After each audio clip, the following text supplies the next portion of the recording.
Salam, j'espère que vous allez bien. On est aujourd'hui ensemble pour découvrir la sélection naturelle. La sélection naturelle, elle peut modifier la fréquence du phénotype dans une population de trois façons. On distingue la sélection stabilisante, la sélection directionnelle et la sélection destructive. C'est quoi une population du point de vue génétique? Alors, c'est un ensemble d'individus de même espèce vivant dans un même territoire et aptes à s'intercroiser. Alors, en reprenant notre exemple de population, ici on considère comme caractéristique phénotypique la taille des arbres. On constate qu'au sein de la population, il y a une variabilité. En organisant les individus du plus petit au plus grand, on aura cette allure. Alors, le facteur hauteur des arbres suit la loi normale. Si on veut représenter graphiquement le facteur phénotypique étudié, dans notre cas c'est la hauteur des arbres, on met sur l'axe des abscisses la hauteur des arbres, sur l'axe des ordonnées la fréquence des individus. La courbe elle aura cette allure. Elle a la forme d'une cloche.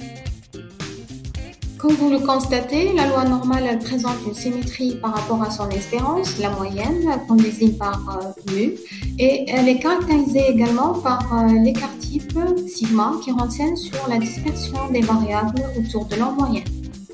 Autrement dit, la plupart des arbres de la population ont une hauteur moyenne, cependant on distingue un nombre réduit d'arbres très petits et d'arbres très grands. Une fois que nous avons compris que les facteurs phénotypiques d'une population suivent une loi normale, on peut facilement comprendre les différents effets d'une sélection naturelle. La première étant la sélection stabilisante.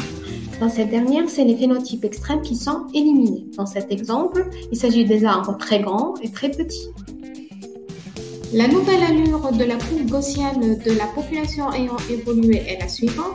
La sélection stabilisante, elle a réduit la variabilité au sein de la population d'origine et les phénotypes petits et grands n'y sont plus. Quant à la sélection directionnelle, elle décale le phénotype moyen de la population d'origine vers l'un des phénotypes extrêmes.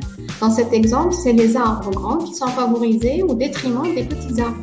C'est ce qu'on appelle l'anagénèse ou la substitution d'une espèce par une autre qui en dérive.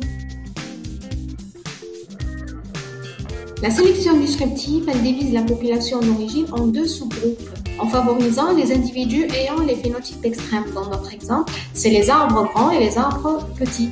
C'est la cladogénèse, ou l'apparition de nouvelles espèces à partir de la cession d'une espèce ancestrale.